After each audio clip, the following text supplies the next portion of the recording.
I would love to get your take on this, because what I'm about to say in my mind sounds very controversial, but I think it shouldn't. And it's the thought or the idea that women should definitely not skip cardio, maybe even do a bit more cardio. And right now, when you look at the fitness landscape on social media, everything that you hear for women is that they should focus on strength training and that muscles are so important, and they are, and this is absolutely, it's great that so many women are going into this direction of strength training and trying to take care of their muscles. But I also think that the pendulum has swung too far in that direction and that genuinely a lot of women would benefit from doing a bit more cardio. And the reason I think that is because in our coaching, we do some form of cardio testing to assess, aerobic and anaerobic capacity. It's simply like how efficient your body is at a low intensity or higher intensity. And what we see is that more often than not, the low intensity is missing, like the aerobic capacity is not good.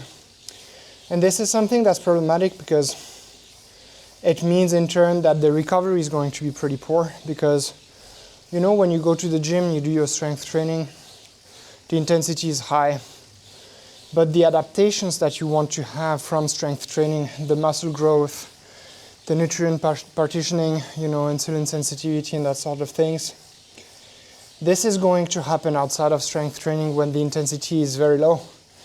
And in a sense, this is something that happens aerobically speaking, meaning that your body is able to use enough oxygen, provide the oxygen that it needs for the demand that you have in that moment. And this is something that you train, right? You train with low intensity cardio.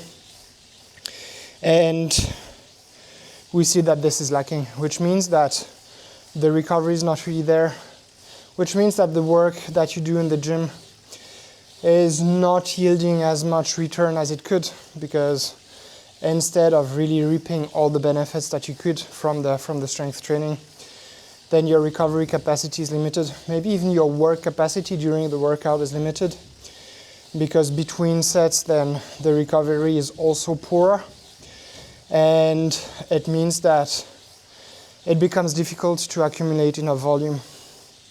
And so I do think that cardio is very important, and there's also another reason for that, is because one of the shifts that happen in women's life is menopause, and the decrease in estrogen is going to impact your aerobic capacity and your ability to burn fat. And so one way to counteract that is to actually train some cardio.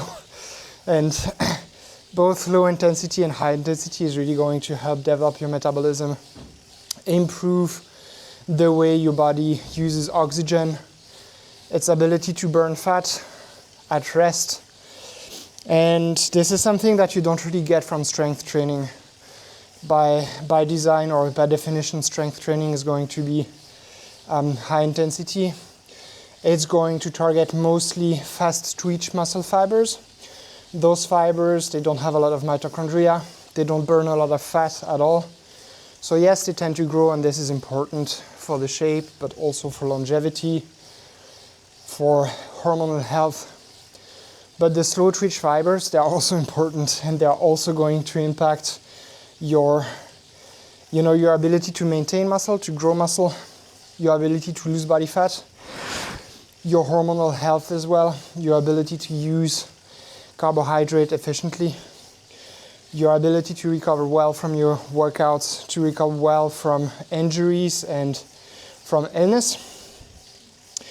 And so I think it's really doing a disservice when people nowadays say that the only thing that women should focus on is, strength training and muscle building. because as I said, like, cardio is something that you can't replace with the strength training. With all that said, then obviously strength training is still a very important thing if you do want to build strength and muscle. For bone mineral density, it's going to be the best tool. But this is also something that is not always done right, and where progression is needed to ensure that you are indeed like growing muscle, because otherwise you could just go to the gym, tire yourself out, but not really do something productive that leads to the outcome that you want. And so to avoid that, you can watch this video here that's going to tell you exactly what you need to guarantee that you are building muscles during your workouts.